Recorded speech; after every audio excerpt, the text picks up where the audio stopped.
बहुत क्यूट नजर आ रही थी।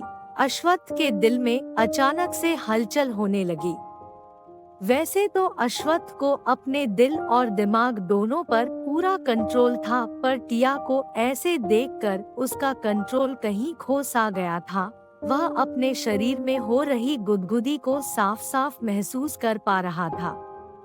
वह समझ गया कि अगर ऐसे ही रहा तो उसकी बीवी उसे एक दिन पागल कर देगी, और उसने जल्दी से टिया को छोड़ दिया और उठकर खड़ा हो गया।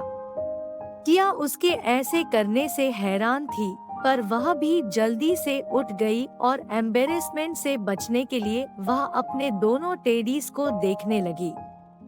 अश्वत्थ बोला, तुम आज कॉलेज नहीं जा रही हो, तुम्हें आज किसी की पेंटिंग बनानी है।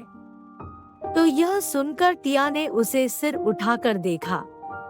तो अश्वत्थ बोला, कोई प्रॉब्लम? तो टिया ने ना में सिर हिला दिया। फिर अश्वत्थ बाथरूम में चला गया और दरवाजा बंद करके खुद पर काबू पाने की कोशिश करने लगा। टिया भी खुद को नॉर्मल करने की पूरी कोशिश कर रही थी। वो खुद को एक चपत लगाने से रोक ना सकी और बोली, व्हाट आर यू डूइंग? और सर भी ना, जब देखो तब मेरे क्लोज आते रहते हैं। और फिर से खुद को एक चपत लगाकर बोली, अरे वह तो मेरे हस्बैंड हैं, और भले ही उनका 1 करोड़ का मुझ पर लोन है, पर मुझे तो उनके साथ हमेशा रहना है। और खुद से ये कहकर चुप हो गई। फिर वह मन में बोली, क्या मैं भी उटपटांग सोचती रहती हूँ? मैं क्या चाहती हूँ? यही कि वह मेरे साथ रहें, मेरे क्लोज रहें। गौर क्या हो रहा है? और अपने सिर को पीटने लगी। वहीं अंदर अश्वत्थ शावर ले रहा था। वह मन में बोला, अगर यह बात अब अभ्रम या आदित्य को पता चली तो दोनों मेरा खूब मजाक उड़ाएंगे। नहीं, ऐसा नहीं हो सकता। अश्वत्थ ने शावर बंद किया और बाथरोब पहनकर बाहर आया। टिया भी उसी वक्त अपने दोनों टेडीज को उनकी जगह पर रखकर अपने हाथ झाड़ रही थी। अश्वत्थ बोला, जाकर नहा लो। इतना कहते ही टिया ऐसे बाथरूम में घुस गई कि अगर थोड़ी सी भी देर हो गई तो बिजली चली जाएगी। अश्वत्थ उसे देखता रह गया और फिर उसने जोर से अपना सिर झटका और क्लोजेट रूम में चला गया। उसने टिया के लिए कपड़े निकाले और बेड पर रख दिए और अपने क्लोजेट रूम में चला गया। वहाँ 2 क्लोजेट रूम थे। टिया भी जल्दी से ब्रश करके फ्रेश होकर नहा धोकर बाथरोब पहनकर बाहर आई, अपने कपड़े लिए और फिर बाथरूम में कपड़े पहनने के लिए चली गई। उसने एक सफेद रंग की शर्ट और नीचे ब्लैक रंग की स्कर्ट पहन रखी थी, जिसकी लेंथ घुटने तक थी। फिर वह रेडी होने लगी और तभी अश्वत्थ भी अपना कोट और हाथ में नेक टाई लिए आ गया और उसके पीछे खड़ा हो गया। अश्वत्थ ने भी व्हाइट शर्ट और उसके ऊपर ब्लैक रंग का हाफ जैकेट और ब्लैक रंग की फॉर्मल पैंट पहन रखी थी और साथ में फॉर्मल शूज भी पहने। उसकी कलाई में उसकी रिस्ट वॉच थी। टिया, जो अभी बड़े अदाओं के साथ अपने बालों को झटक रही थी, उसे होश ही नहीं था कि उसके पीछे अश्वत्थ खड़ा है। उसने अपने बालों को पीछे की तरफ झटका जो अश्वत्थ के चेहरे पर जोर से लगे। वह करा उठा। उसकी आवाज सुनकर टिया के रोंगटे खड़े हो गए। उसने मिरर में देखा और अपने मुंह पर हाथ रख लिया। अश्वत्थ अपने फेस पर हाथ फिरा रहा था।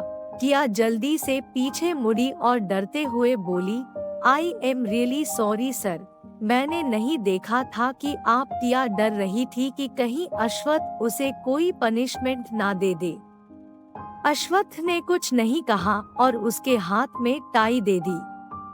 टिया ने जल्दी से टाई को पकड़ा और अपने पंजों के बल खड़ी हो गई और अश्वत्थ के गले में टाई बांधने लगी।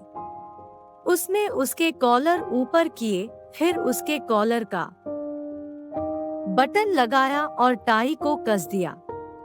फिर उसके कॉलर को सेट कर दिया। टिया जो पंजों के बल खड़ी थी, बार बार ऊपर नीचे हो रही थी। अश्वत्थ जानबूझकर नीचे नहीं झुक रहा था। उसे तो मजा आ रहा था और टिया मन ही मन उसे कोस रही थी। वह मन में बोली, इतना लंबा होने का क्या अगर वो झुक ही नहीं सकता। और वह मुंह भी बना रही थी और अश्वत्थ को यह देखकर बड़ा मजा आ रहा था। टिया ने फाइनली उसकी टाई बांध दी। फिर उसने उसका कोट लिया और उसे पहनाने लगी। वह मन में बोली, हे भगवान, मैं आई हूँ तब से तो मैं यह सब कर रही हूँ, पहले कौन करता होगा। टिया यह सोचने से खुद को रोक नहीं पा रही थी। टिया ने कोट पहना दिया। अश्वत्थ ने क्लोजेट के मिरर में ही अपने हेयर सेट कर लिए थे और परफ्यूम भी लगा लिया था। फिर भी वह मिरर में खुद को देखने लगा। उसके ऐसा करने से टिया को लगने लगा जैसे वह उसे चिढ़ा रहा हो कि वह उससे ज्यादा खूबसूरत है। टिया उसे घूर कर देखने लगी। अश्वत्थ ने उसकी घूरती नजरों को मिरर में ही देख लिया था। टिया उसे बहुत प्यारी लग रही थी। उसका मन कर रहा था कि वो टिया को पकड़कर किस कर ले। जैसे ही उसके मन में यह ख्याल आया वैसे ही वह खुद को डांटते हुए मन में बोला, मेरा दिमाग सच में खराब हो गया है, क्या उटपटांग सोच रहा हूँ। और टिया को इग्नोर करके चला गया। टिया यह देखकर बहुत चिढ़ महसूस कर रही थी। वह मन में बोली, सर, और उसके पीछे पीछे गई। सब लोग उसी वक्त ब्रेकफास्ट के लिए आ रहे थे। टिया के फेस पर इतना गुस्सा देखकर वह लोग कभी अश्वत्थ को देखते तो कभी टिया को।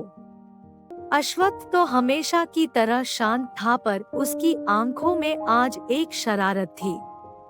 अब्रम बोला, अब इस आदमी ने क्या किया है, इसका लुक तो आज नॉटी लग रहा है। तो आदित्य बोला, तो क्या मैं चाचा बनने वाला हूँ। तो सब उसे देखने लगे क्योंकि वो बहुत जोर से बोला था। दादाजी भी उसे देखने लगे। फिर वह भी उम्मीद भरी नजरों से अश्वत्थ और टिया को देखने लगे, जो हैरान होकर आदित्य को देख रहे थे। अश्वत्थ ने जब दादाजी को देखा तो वह मन में बोला, यह आदित्य का बच्चा भी ना, जब देखो उसे चाचा बनने की पड़ी रहती है। टिया मन में आदित्य को कोस रही थी कि हर बार वह यही बात क्यों कहता रहता है कि वह चाचा बनना चाहता है। वह कुछ नहीं बोली और सबको गुड मॉर्निंग विश किया। सबने भी एक दूसरे को विश किया और अपनी अपनी चेयर पर आकर बैठ गए। सब लोग चुपचाप अपना अपना ब्रेकफास्ट कर रहे थे। एक भयानक शांति पसरी हुई थी। दादाजी की नजरें अश्वत्थ पर ही टिकी हुई थी। अश्वत्थ से यह जानने की उम्मीद कर रहे थे कि क्या आदित्य सच कह रहा था। अश्वत्थ ने ब्रेकफास्ट खत्म किया और फिर कुछ नहीं कहा और वह लोग ऑफिस के लिए निकल गए। दादाजी ने टिया को अपने पास बुलाया और बोले, बेटा क्या तुम तो बीच में ही। टिया बोली, ऐसा कुछ नहीं है दादाजी, आदि भैया तो ऐसे ही बोल रहे थे, आपको तो पता ही है वह हर बात पर यही डिमांड करते हैं। तो दादाजी बोले, क्या मेरा निकम्मा पोता इतना निकम्मा है कि वह तुमसे दूर रहता है। तो टिया यह सुनकर हैरान रह गई। उसकी तो बोलती ही बंद हो गई थी। दादाजी बोले, मुझे पता है मेरा पोता एक नंबर का नालायक है, उसे कुछ नहीं आता। तुमसे शादी कर ली पर अब भी वह तुमसे दूर भागता है। कहीं वह सच में जो लोग कहते हैं वही तो नहीं है। टिया यह सुनकर हैरान होकर दादाजी को देखने लगी और मन में सोचने लगी, सर के दादाजी भी उन्हें वो समझते हैं। दादाजी सच में सर के दादाजी ही है ना, या फिर सर को कहीं से उठा कर तो नहीं लाए हैं ये।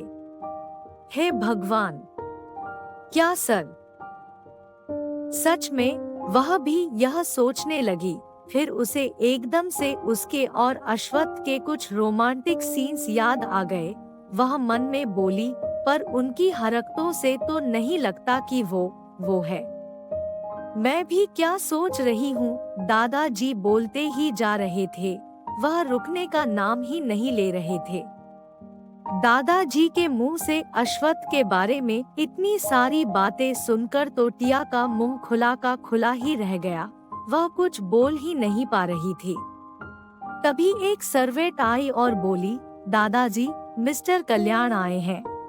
वह यंग मैडम से अपनी वाइफ की पोर्ट्रेट बनवाना चाहते हैं। तो दादाजी ने कहा, मिस्टर कल्याण? उन्हें याद आया कि मिस्टर कल्याण कौन थे। वह बोले, ठीक है, तुम उन्हें गार्डन में ले आओ। दादाजी और टिया गार्डन में लगे सोफे पर बैठे थे। फिर वह सर्वेंट चली गई और दादाजी बोले, बेटा, एक काम करो तुम। में एक काइंड और नेक दिल औरत थी। उनके कहने पर ही उन्होंने अपने देश के आर्टिस्ट्स को और देश की कला को आगे बढ़ाने का बिजनेस स्टार्ट किया था, जिससे टैलेंटेड लोगों को उनकी पहचान मिल सके। लगभग 3 घंटे बाद टिया के हाथ रुक गए। मिस्टर कल्याण तो पहले ही चुप हो गए थे। फिर टिया अपने कलर बॉक्स को बंद करते हुए बोली, आप देख लीजिए, और तख्त को उनकी तरफ घुमा दिया।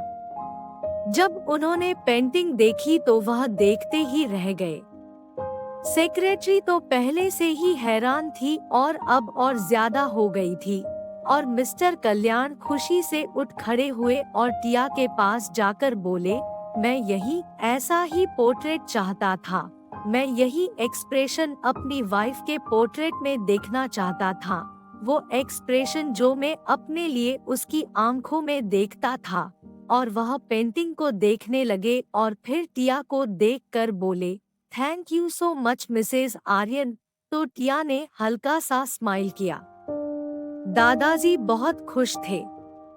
मिस्टर कल्याण बोले, आपको पता है, आप एक बेहतरीन आर्टिस्ट हैं और मैं बहुत खुशनसीब हूँ कि मैं आपके लिए काम करने वाला हूँ। यह सुनकर टिया हैरान रह गई। मिस्टर कल्याण बोले, हाँ, आपके हस्बैंड ने मुझे स्पेशली कहा, और अगर वह नहीं भी कहते तो भी यह पेंटिंग देखने के बाद मैं खुद उनसे रिक्वेस्ट करता कि वह मुझे आपके लिए काम करने का मौका दे। टिया को अपने कानों पर विश्वास नहीं हो रहा था। मिस्टर कल्याण बोले, एक हफ्ते बाद एक ग्रैंड एग्जीबिशन ऑक्शन है।